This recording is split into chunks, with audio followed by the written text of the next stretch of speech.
General Acacius. There are victories yet still to come. The two young princes, Gaeta and Caracalla, are portrayed as white, while Denzel Washington, who is black, portrays Macrinus. Both Caracalla and Gaeta and Macrinus were of African origin, North Africa, and in real life they probably would have looked much more similar to each other than they're portrayed on screen. This feeds into a general racial problem that we see in most Roman world movies, where the people who are not in charge are people of color. But actually, in the Roman Empire, particularly at this period, we see that people of color were pretty common throughout the Roman Empire, and they did have roles that were pretty important throughout Rome. In particular, at this period, we have a whole empire, an imperial family that's descended from North Africa on one side and Syria on the other. So certainly the rulers in Rome at this stage are people we would consider brown.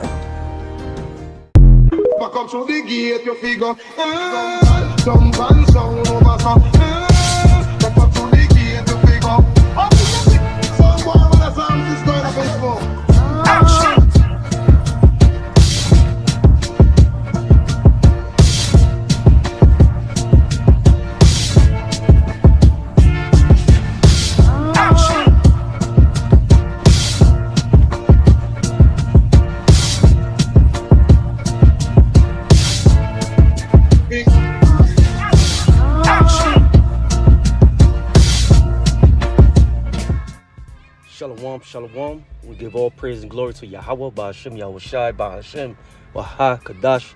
Hey, double honors to the apostles, the elders of Great Millstone.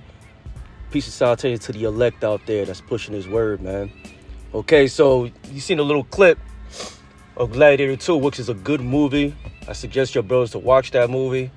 There's a lot of nuggets in there, okay? But this woman right here, you know, speaking truth. You know, if you look it up and dig up the history, it's true what she's saying, okay? But this is all, you know, people get all riled up because they see Denzel Washington playing a role during the Roman Empire, which not knowing that our people was running things at the time, okay? It was we had important roles in the Roman Empire. We was running a lot of stuff, running a lot of things. There ain't no different what's going on here in America, okay? Babylon the Great. America is basically Rome revisited, okay? So what they were doing back then is what we're doing now, okay? You have our people on important roles here in America. There's nothing new under the sun, according to the book of Ecclesiastes, all right? So, but these people here in Babylon the Great, America, the history and the curricula, they've been taught that all white people ran everything. Well, which part is true, because during that time of the fourth beast, the Roman Empire was run by Edomites, okay?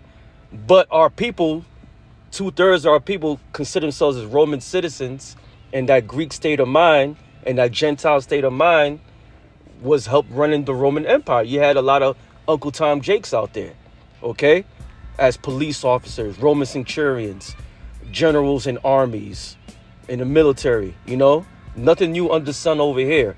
So our job right here is to break down strongholds, and a huge stronghold that has our people caught in the muck and the rest of the nations is white supremacy, okay?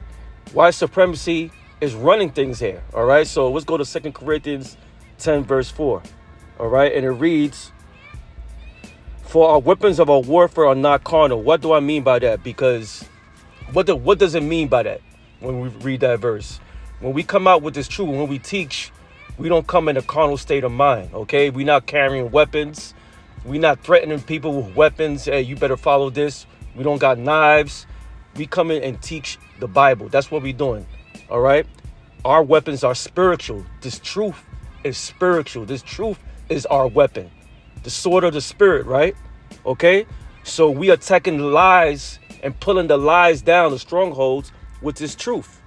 All right? "For the weapons of our warfare are not carnal, but mighty through the Most High," because everything is done through Yahweh Ba'ashem Yahushai. It's all spiritual. "To the pulling downs of strongholds, casting down imaginations and every high thing that exalts itself against the knowledge of Yahweh Bashem Yahushai. So it doesn't matter what philosophy they come in and bring in and the lies, we're going to pull it down with this truth. Okay, we'll pull down all lies with this truth, and the power and the spirit of Yahweh Bashem Yahushai. So what you see now, what people's getting caught up throughout the centuries, is called iconoclasm. Okay, and throughout history, so-called white people, the Edomites, according to the Bible, that's the biblical name, the Edomites, their forefather is Esau, Edom. That's why we call you Edomites. Throughout the centuries, they've been taking down history and inserting their history like they were the gods. Okay? And there's nothing new under the sun, because this was going to happen. All right? So let's get another scripture real quick. I'm going to get Revelation, the 20th chapter. All right?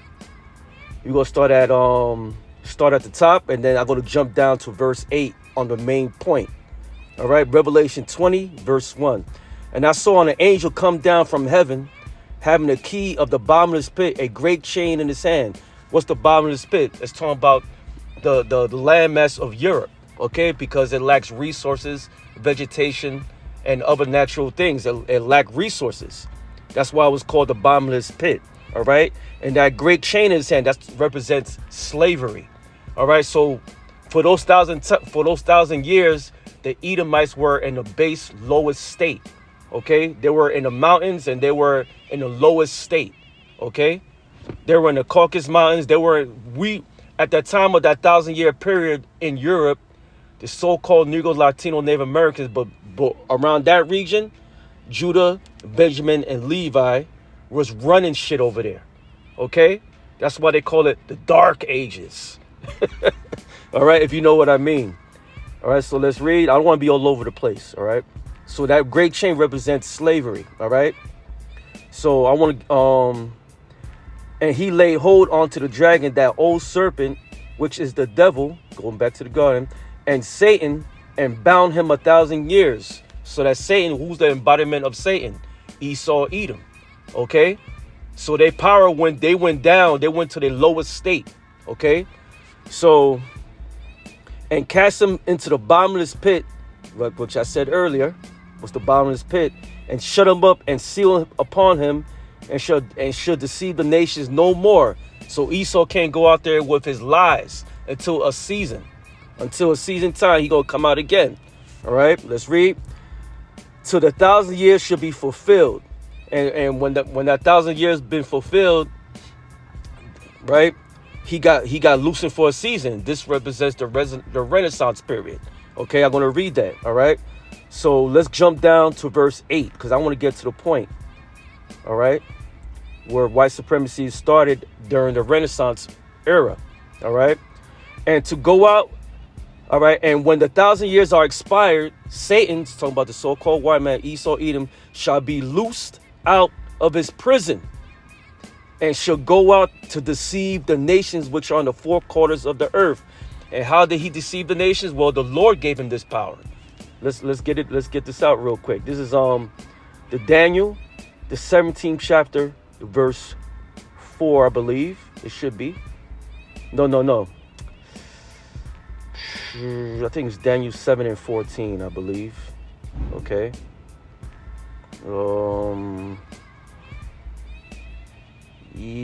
Let me get that real quick. Watchers. Okay. Bear with me. Yeah. Daniel 4 and 17, I had it backwards. All right. The matter, Daniel 4 and 17, this matter is the decree of the watchers and the demand of the word of the holy ones, to the intent that the living may know that the Most High ruleth in the kingdom of men. The Lord runs everything. Okay. That's what it's basically saying. And giveth it to whomsoever he will, and set up over it the basis of men. So who the basis of men? When you go to the word base, it's meaning bottom. Okay, bottom. The base is the bottom. All right. So who's the basis men of the whole earth? Is the so-called white man, Esau, Edom. If you look at the Daniel's vision of the statue, the legs and the feet, who was running the legs and who's running the legs and the feet at the bottom? is the so-called white man, Esau, Edom. Okay, so right now we're at the time of the 10 toes, iron and clay. That's going to another lesson. All right, we at that time, that period, which is run by Edom, so they the base men of this earth. All right, so let's get to Job 9:24 real quick, because a lot of the lies is starting to be uncovered through the internet. It was basically through Yahweh Bashem Yahushua, because Esau's main weapon is his tongue, is his lies. Okay, so how we breaking down the young lion's teeth is with this truth. All right, see, what people need to know, that our people, the so-called Negro, Latino, Native Americans, always had an important position throughout all our captivities, man. We always had positions. Okay, even during the Roman Empire, we had important positions, like I was speaking about earlier. All right, so let's go to Job 9:24, because remember, the Satan, Esau, Edom, was loosened for a season. So let's get to it. This is Job, the 9th chapter, verse 24. Because if you look at the MO of Edom, they do that, man. They always place their likeness on the original all the time. They've been doing this since the Greeks. You can read that in the book of Maccabees. All right, so this is Job 9:24, and it reads, the earth is given into the hand of the wicked. Who's the wicked? The so-called white man, Esau, Edom. All right. So what he gonna do? He gonna install his lies and his white supremacy into this period. All right. And it started with the Renaissance era. Renaissance means rebirth. Rebirth of what? Of the Roman Empire. So right here, America, the EU and NATO is the revised Roman Empire. Okay. And stuff. All right. Reincarnated. Let's read. The earth is given to the hand of the wicked. This is Job 9:24. The earth is given to the hand of the wicked. He covereth the faces of the judges thereof. If not, where and who is he? So basically what Job is saying, he covereth the faces of the judges thereof. So during the Renaissance era, the so-called white man, Esau, Edom, put his face upon everything. He put his face as the angels. He put his face as the Most High. He put his face as the Most High Son, Yahweh Shai, which you ignorantly call Jesus Christ, which people worship in the pagan idol, Jesus Christ. All right. He put his face there. He put his face as the great Roman generals. He put his face as Marcus Aurelius. All right. He put his face on many important figures, man. This is why people are fooled by white supremacy, man, because that's that veil that's covering this whole earth through the lies of Esau, Edom. Okay, so what this woman was speaking about is truth. You know, those two brothers were of probably Judah, Benjamin, Levi descent, Israelite descent. That's what they are, but they're gonna say African. You got to remember, at the time during 70 AD, over 1 million Jews, the kingdom of Judea, mixed in with the northern kingdom, fled to the west coast of Africa. They refuged at the west coast of Africa, all throughout Europe and everywhere else, man. Okay, that's why it's all through we are scattered through the four corners of the earth. All right. So what this woman was speaking was truth, and people cannot accept that. But guess what? Through the prophets of Yahweh Bashem Yahushai, we pulling down them strongholds, incorporating truth through the spirit of Yahweh Bashem Yahushai, man. Okay? So what this woman speaking is truth. There's a lot of truth into it, man. All right? Of our people, so-called Negro, Latino, Native Americans, always been important figures during our captivity.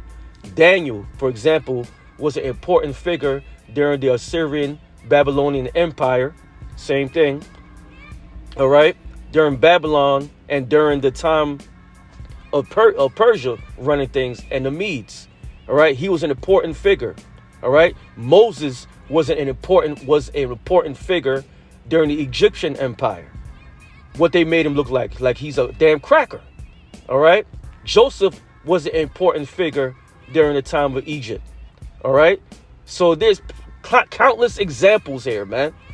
So, I just want to do a quick lesson on that. So I want to give all praise and glory to Yahweh, Shem Yahushua, the Master, Apostle, and the Elders of Great Millstone. Peace to your elect. I hope your brothers and sisters are edified. To then, Shalom.